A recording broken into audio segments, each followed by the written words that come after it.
ইসলামে তাবিজ ও পান পড়া সম্পর্কে বলেন। পান পড়া আর তাবিজ দুটো একসাথে করলে তো হবে না। পানের মধ্যে চুন এবং সুপারি খান, যেটা ক্ষতিকর, স্বাস্থ্যের জন্য কি ক্ষতিকর। বাংলাদেশে যে যত বড় হুজুর সে তত বেশি পান খায়, যে যত বড় দিনদার সে তত বেশি পান খায়।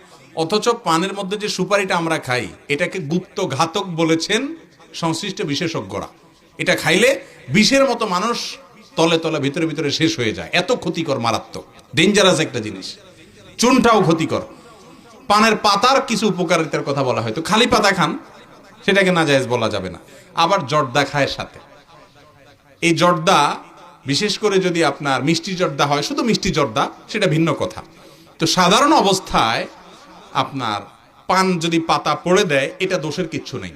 কারণ হলো রাসূল আকরাম সাল্লাল্লাহু আলাইহি সাল্লাম পানি শরীরে বিভিন্ন দোয়া পড়ে, সূরা ফাতিহা পড়ে, সূরা ফালাক নাস পড়ে ঝাড়ফুঁক করেছেন। আর তাবিজ, এটা ইমাম ইবনে তাইমিয়া রাহমাতুল্লাহ বলেছেন, কোরআনের আয়াত দিয়ে অথবা হাদিসের কোনো দোয়া দিয়ে লিখলে জায়েজ, শিরকি কোনো কিছু না লিখলে সেটা জায়েজ। হাদিসে আসছে মান আল্লাকা তামিমাতান ফাকাত আশরাকা, যে তাবিজ ঝুলালো সে শিরিক করলো। আরবের জাহিলি যুগের মানুষরা তাবিজে বিভিন্ন প্রতিমার নাম লিখে ঝুলাইতো, সেজন্য এই কথা বলা হয়েছে বলে অনেক উলামা একরাম মনে করেন। অনেকে সাধারণভাবে নিষেধ করেন, কিন্তু আমরা একটা কথা সবসময় বলি, তা হলো কোনো আলেম পৃথিবীতে দ্বিমত করার সুযোগ নেই। সেটা হলো আমাদের নবীজি জীবনে কখনো নিজে তাবিজ ব্যবহারও করেন নাই, কাউকে তাবিজ দেনও নেই। অথচ তিব্বে নববী, নবীজির চিকিৎসা বিজ্ঞান নামে একটা শাস্ত্র আছে, নবীজির চিকিৎসা নামে বই আছে অনেক বড় বড়, যে নবী বিভিন্নভাবে চিকিৎসা করেছেন। তার চিকিৎসার মধ্যে ঝাড়ফুঁক আছে, সিঙ্গা আছে, যেটাকে আপনার হিজামা বলে, কাপিং থেরাপি বলে, কাপ থেরাপি বলে। কিন্তু নবীজির চিকিৎসা পদ্ধতিতে কি নাই? তাবিজ দেওয়া নাই, কোথাও দেখাতে পারবেন না। তো যেটা তিনি করেন নাই নবীজি সাল্লাল্লাহু আলাইহি সাল্লাম, সেটা আমাকে কেন করতে হবে? আপনি সূরা ফাতিহা পড়ি ফু দেন, সূরা ফালাক পড়ি ফু দেন, পানিতে তেলে শরীরে, এটা হলো সুন্নাত। এটা হলো কি?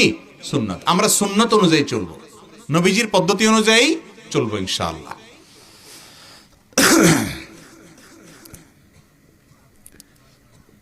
ইমাম মাহদির আগমন সম্পর্কে একটু বলবেন।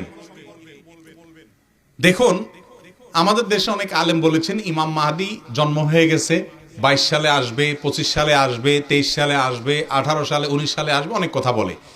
ইমাম মাহদি কিয়ামতের আগে আসবেন, বিভিন্ন হাদিস দ্বারা এটা প্রমাণিত, এটা আহলে সুন্নাত ওয়াল জামাতের আকীদা, বিশ্বাস। কিন্তু কবে আসবেন সেটা একমাত্র কে জানেন? আল্লাহ রাব্বুল আলামিন জানেন, আল্লাহ ছাড়া আর কেউ জানেন না। অতএব ইমাম মাহদি আসার দিনক্ষণ এটা কারোর ঠিক করার অধিকার, এখতিয়ার নাই। ফেরেশতা জিবরিল নবীজি সাল্লাল্লাহু আলাইহি ওয়াসাল্লামকে জিজ্ঞাসা করেছেন, আখবিরনি আনিস সাআ, কিয়ামত সম্পর্কে বলেন আপনি মুহাম্মদ। তখন নবীজি কি বলেছেন? মাল মাসউলু আনহা বিআলামা মিনাস সাইল, প্রশ্নকর্তার চাইতে যাকে প্রশ্ন করা হয়েছে সে বেশি জানে না, অর্থাৎ আমিও জানি না কিয়ামত কবে হবে। তখন বলেছেন ফাখবিরনি আন আমারাতিহা, আপনি কিছু কিয়ামতের আলামত বলেন। তখন নবীজি কিছু আলামত বলেছেন। বোঝা গেল কিয়ামত কবে হবে নির্দিষ্ট করে সন তারিখ বলার ক্ষমতা কারোর নাই। কেউ বললে সেটা তার মন গড়া কথা।